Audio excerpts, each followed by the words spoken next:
سوال میں میرے پہ تھوپ رہے ہیں تو بات یہ ہے کہ پاکستان کے لیے عمران خان صاحب نے ہمیشہ کہا ہے کہ مذاکرات ہے، اگر مذاکرات انہوں نے کرنے ہیں تو عمران خان صاحب اویلیبل ہیں۔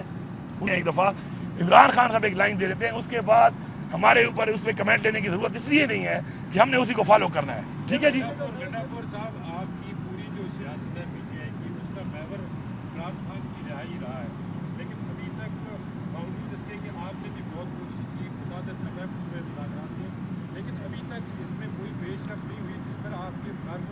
آپ سے اس بارے میں گلا کریں۔ دوسری بات یہ بتائیے گا کہ آرمی چیف کو فیلڈ مارشل کا جواب ملا ہے، اس پر عمران خان کہتے ہیں کہ ان کو بادشاہ سلامت کا ٹائٹل دینا چاہیے تھا اس کے بجائے کہ فیلڈ مارشل۔ خان صاحب کہتے ہیں کہ ان کو خراج تحسین پیش کرتے ہیں۔ یہ تضاد ہے، کیا ہے؟ پالیسی ایک نہیں ہے، کیا وجہ ہے؟ دیکھیے جی، پہلی بات جو آپ نے کی ہے، بالکل ہمارا جو ورکر ہے وہ ہمارے لیے بہت قیمتی ہے، اور انشاءاللہ ورکر کے لیے ہم سے جتنا بھی ہو رہا ہے اپنے بس سے باہر ہم ان کے لیے پوری کوشش کر رہے ہیں، اور ان کے اگر جذبات ہیں اور ان کے جذبات کو ہم مطمئن نہیں کر پا رہے تو کوشش کر سکتا ہے۔ میں بھرپور طریقے سے جب سے مجھے جو ذمہ داری دی گئی ہے میں پوری کوشش کر کے، اور آپ نے خود دیکھا ہے کہ جس طرح کے ایونٹ کیے گئے اور بار بار کیے گئے اور ہو رہے ہیں، تو اس میں کامیابی اللہ دیتا ہے۔ ہم نے ایک کوشش کرنی ہوتی ہے، ایک بھرپور کوشش کرنی ہوتی ہے، وہ ہم کر رہے ہیں۔ اب ظاہری بات ہے کون کتنا اس سے مطمئن ہوتا ہے تو یہ ہر بندے کی اپنا ایک ذاتی سوچ ہے، اس پہ تو میں کمنٹ کر نہیں سکتا، لیکن انشاءاللہ یہ تحریک جاری ہے، بھرپور طریقے سے جاری ہے، اور ہر بندہ اس میں جو ہے وہ اپنے لیول کے اوپر پوری کوشش کر رہا ہے۔ باقی ریزلٹس کیا آ رہے ہیں وہ آپ کے بھی سامنے ہیں، ہمارے بھی سامنے ہیں، کیونکہ یہ جو پچھلے 76 سال سے قبضہ ہے ایک مافیا کا، یہ قبضہ چھڑانے کی ایک تحریک ہے، اور یہ اتنی آسان بات نہیں ہے، آپ جانتے ہیں اس کو، لیکن آج الحمدللہ ہمیں فخر ہے اس بات پہ کہ ہمارا لیڈر عمران خان اور ہم مل کے اس کے خلاف ایک آواز اٹھا رہے ہیں، اور یہ آواز مثبت آواز ہے کہ جس کا جو کام ہے وہ کام وہ کرے، جو تقاضے ہیں آئین کے مطابق وہ تقاضے پورے ہونے چاہیے۔ دوسری جو آپ بات کر رہے ہیں کہ خان صاحب نے ایک بیان دیا، تو خان صاحب نے جو بیان دیا وہ بیان ہی ہمارا بیان ہے۔ اس کے علاوہ اگر پارٹی میں کسی نے کوئی اور بیان دیا ہے، کسی حوالے سے دیا ہے، تو اس کا جواب اگر اس سے آپ مانگا کریں تو میرے خیال میں زیادہ بہتر ہے، بجائے مجھ سے مانگنے کے۔ میری تو سمپل سی ایک بات ہے کہ میرے لیے وہ بیان ہے جو عمران خان نے دیا، جو بیان عمران خان نے دیا میں اس بیان کو انڈورس کرتا ہوں، اس بیان کو صحیح سمجھتا ہوں، اور اس بیان کو فالو کرتا ہوں، اس کا پابند بھی ہوں as a worker of P T I. صاحب یہ بتائیے گا کہ آپ نے تحریک کی بات کی، تحریک کب سے دوبارہ پھر شروع کرنے جا رہے ہیں؟ ذرا یہ بھی بتائیے کہ کوئی ٹائم فریم دے دیں۔ بس جلد، جب میں نے کہہ دیا کہ جب میں نے آج کہہ دیا ہے تو اب زمین گرم ہونا شروع نظر آ جائے گی۔ پہلے سے میں دعوے کر کے کیا بتاؤں آپ کو، میں کوئی مشاورت کروں گا پارٹی کے لوگوں کے ساتھ، کس صوبے سے کیا کرنا ہے، کس طرح کرنا ہے، ان لوگوں کے ساتھ بیٹھوں گا، بیٹھ کے پھر ہم اس کے بعد ایک انشاءاللہ بنائیں گے۔ یا پنجاب سے بھی کوئی ہوگا علا جلا؟ دیکھیں بات یہ ہے، آپ دیکھیں بات کو آپ سمجھیں، پنجاب کے لوگوں نے جس طریقے سے ووٹ دیا ہے اور جس ظلم کے بعد انہوں نے نکل کے مینڈیٹ عمران خان کو اتنا بڑا مینڈیٹ دیا ہے، سندھ نے اس طرح دیا ہے، بلوچستان نے بھی دیا ہے۔ اب چونکہ ہماری وہاں پہ حکومتیں نہیں ہیں، اور آپ یہ دیکھیں کہ ابھی انہوں نے کوئی پروٹیسٹ کا اعلان نہیں کیا ہوتا تو اگلے ہمارے ورکروں کے گھروں میں جا کے ان کے گھر توڑنا، ان کی فیملیوں کو زرد و کوب کرنا، گرفتار کرنا، لیڈرشپ کو جو ہے وہ پھر پرچوں میں گرفتار کرنا، ان کے گھروں پہ حملے کرنا، تو بڑا فرق ہے اس میں۔ تو یہ سمجھنا چاہیے کہ پنجاب کو آپ کمپیئر کے پی سے نہیں کر سکتے، یہ ایک فیکٹ ہے۔ تو میں آپ سمجھتا ہوں کہ ہمارے ورکر کو بھی یہ سمجھنا چاہیے، ہمارے بھی جو ڈفرینٹ اور لوگ ہیں جو تجزیہ نگار بیٹھے ہوتے ہیں ان کو بھی یہ سمجھنا چاہیے کہ یہ خالی مائک اٹھا کے جو آپ باتیں کر لیتے ہیں کسی پہ تنقید کرنے کی، یہ باتیں کرنا بہت آسان ہے، فزیکلی پریکٹیکلی کام کرنا بہت مشکل ہے۔ ان سے پوچھیں جنہوں نے کیا ہے، یہ اب ہم سے پوچھیں کہ پوری ریاست کو 4 دفعہ بریچ کیا ہے، ریاست نے پورا زور لگایا ہے، لیکن ہمارا راستہ نہیں روک سکی، آخر میں گولیاں ماری ہیں، اور گولیوں کے لیے ہمارے سینے حاضر تھے، لیکن اپنے ورکروں کو ایسے ظالموں کے سامنے جب وہ گولیاں شروع کر دیں، ان کو شہید کروانا ہمارا مقصد نہیں ہے۔ ہم ایک پولیٹیکل پارٹی ہے، اور اس کے بعد ہم نے جو فیصلے کیے اپنے ورکر کے جان و مال کا خیال رکھنا ہماری ذمہ داری ہے، تو اس میں ہم نے کیے، اور آگے کے لیے ہم تیار ہیں کہ اگر آگے کے لیے اب یہ کام شروع ہو گیا ہے تو اگر اب ہم آئیں گے، میں نے پہلے بھی 26 کے بعد اسمبلی کے فلور پہ اسپیچ کی تھی، اور میں نے ایک بات کہی تھی کہ اگر ایسے ہے تو اگلی دفعہ پھر ہم بھی یہی سوچ کے آئیں گے کہ آپ کا یہ رویہ ہے اور آپ کی یہ انتہا ہے، تو پھر ہم بھی اس انتہا کے مطابق آئیں گے، لیکن ہم یہ انتہا نہیں چاہتے، کیونکہ یہ ملک ہمارا ہے۔ ہماری یہی ایک ڈیمانڈ ہے کہ عمران خان کو رہا کیا جائے۔ عمران خان پہ کوئی کیس نہیں ہے، سارے جھوٹے کیس ہیں، اور عمران خان نے کیس نہیں لگائے جا رہے، کیسوں کو لگایا جائے، جلد فیصلے کیے جائیں، میرٹ کی بنیاد پہ کیے جائیں، عدلیہ جو ہے آزادانہ طور پہ فیصلے کرے اپنے، ہم عدلیہ کو سپورٹ کرنے کو تیار ہیں۔ کوئی پریشر ان پہ ہے ہمیں بتائیں کہ یہ پریشر ہے, یہ قوم ساتھ دے گی وہ پریشر ہٹانے کے لیے.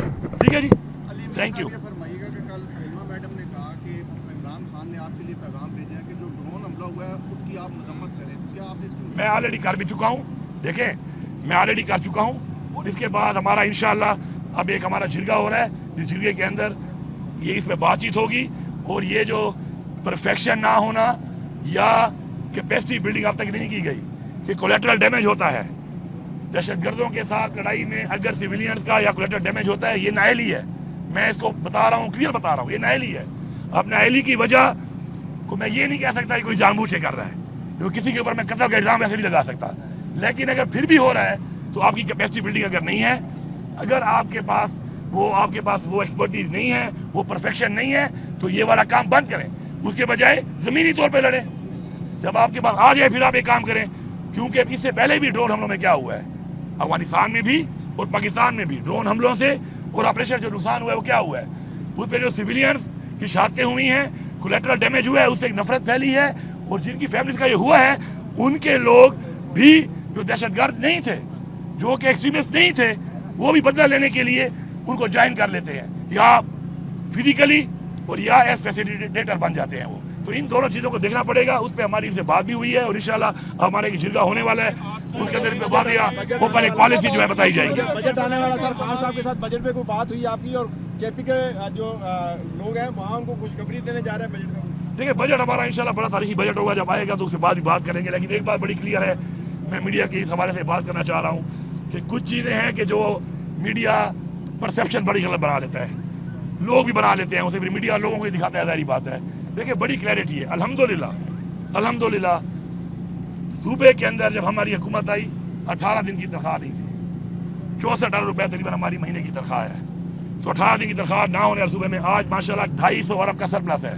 اور ساتھ یہ بھی ہے, یہ نہیں کہ ہم نے پیسہ نہیں لگایا, ہم نے اپنی ڈیولپمنٹ میں پہلی دفعہ پاکستان کی تاریخ میں 120 ارب روپے کا ڈیولپمنٹ کا ریلیز تھا ایلوکیشن, ہم نے اے ڈی بی پلس دے کر 153 ارب دیے. اس طرح 50 ارب کا ہم نے ڈومنٹ فنڈ پہلی دفعہ بنایا کہ جس کے اندر ہم اپنا قرضہ اتاریں گے. آپ کے سامنے ہم نے جو ریلیف دیے ہیں رمضان کے اندر لوگوں کو, 10 لاکھ فیملیوں کو, وہ بھی آپ کے سامنے ہے. ٹھیک ہے, 36 ارب روپیہ صحت کارڈ کا ہم دے رہے ہیں, دوبارہ ہم نے شروع کیا ہے. اب صحت کارڈ میں ہمارے وہ والی چیزیں ہم نے ڈالی ہیں کہ جو دنیا میں کہیں نہیں ہے, وہ بھی ہم نے ڈال دی ہے. جس میں ہمارے لیور ٹرانسپلانٹ ہے, کڈنی ٹرانسپلانٹ, آپ کا بون میرو کا ٹرانسپلانٹ, اس کے ساتھ ساتھ ان پلانٹ جو ہے بچوں کا, اب مزید بھی ہم اس کو ایکسپینڈ کر رہے ہیں. اسی طرح ہمارے جو سولر کی اسکیم ہے, جو ہم سولر دے رہے ہیں تقریباً 2.5 لاکھ لوگوں کو, جس میں 1.5 لاکھ لوگوں کو تقریباً فری میں دیں گے, اور کچھ کو ہم آسانی ساتھ پہ 50% گورنمنٹ اور 50% اس پہ بنیاد پہ دیں گے. اس طرح کے فلاحی کام بھی ہم نے بے انتہا شروع کیے ہوئے ہیں. اب میں یہ کہتا ہوں کہ آپ لوگ, اب یہ 40 ارب روپے کا اسکیم آیا ہوا ہے, میں حیران ہوتا ہوں. ایک تو پچھلی گورنمنٹ کا ٹائم, نمبر 1 ہمارا کام ہی اسے نہیں ہے. دوسرا اس کے بعد A G office, federal government, provincial government کا ہی کام نہیں ہے, اور دکھایا ایسے جا رہے جیسے پتہ نہیں میں نے کچھ کیا ہو یا میری اس حکومت نے کچھ کیا ہو. اور مزے کی بات یہ ہے کہ مجھے تو فائدہ ہو رہا ہے, اللہ کرے یہ 40 ارب نہ ہو, یہ 400 ارب ہو, کیونکہ جتنا پیسہ ریکور ہو رہا ہے یہ میرے اکاؤنٹ میں, میرے صوبے کو ملنا ہے اب. لیکن یہ آپ دیکھیں کہ آپ یہ سوال جا کے کریں محمود خان سے, اس وقت کے فائنانس منسٹر سے, جب سے ٹینور شروع ہوا ہے, چاہے جو بھی تھا, یا فیڈرل گورنمنٹ کے اے جی سے, فیڈرل گورنمنٹ کے فائنانس ڈویژن سے. ہمارا تو کوئی واسطہ ہی سے نہیں ہے, اور شو کیا جا رہا ہے جیسے ہمارا ہو. ہم تو اس کے ماشاءاللہ وہ بینیفیشری ہیں کہ ماشاءاللہ سنا ہے 20 ارب ریکور ہو گیا ہے, یہ ہمارے اکاؤنٹ میں آئے گا. 20 ارب اور ہے, 40 ارب یہ ریکور ہو جائے, اور اللہ سے دعا ہے کہ یا اللہ 400 ارب ہو, تاکہ میرے اکاؤنٹ میں 400 ارب آئے, تاکہ میں لوگوں پہ لگا سکوں. تھینک یو جی. آپ کی جو پارٹی ہے اس بارے میں عام تاثر یہ ہے کہ بیشتر جو آپ کی لیڈرشپ ہے وہ کمپرومائز ہے, اسی لیے خان صاحب کی رہائی ممکن نہیں ہو رہی ہے. آپ کے خلاف بھی کچھ یوٹیوبرز نے یہ کمپین چلائی, تو کیا کہیں گے اس پر, کیا یہ وجہ ہے؟ بھائی جان بات یہ ہے, میرے اوپر عمران خان کا اعتماد ہے, یوٹیوبر مجھے میٹر نہیں کرتے. ان کی ایک سوچ ہے, ان کا ایک بیان ہے, انہوں نے کچھ چورن بیچنا ہوتا ہے, پھر ناراض ہو کے اور پڑ جاتے ہیں, تو چورن بیچنا ہوتا ہے. انہوں نے دیکھو بھائی نہ میں ان کو جواب دے ہوں, نہیں میں نہ ان کا میرے ساتھ کام ہے ایک طرح سے. لیکن اب اگر ایک بندے کو پتا ہے کہ وہ میرے پہ بات کرے گا اور اس سے اس کو ڈالر ملیں گے, تو پہلے تو میں اس یوٹیوبر کو مانتا ہی نہیں ہوں جو اس وقت بات کرتا ہے کہ وہ نظریے کے ساتھ کھڑا ہے, پاکستان کے ساتھ کھڑا ہے. وہ پہلے اپنے اکاؤنٹ کو اس نے کیا ہوا ہے نا, کیا کرتے ہیں اس کو مونیٹائز,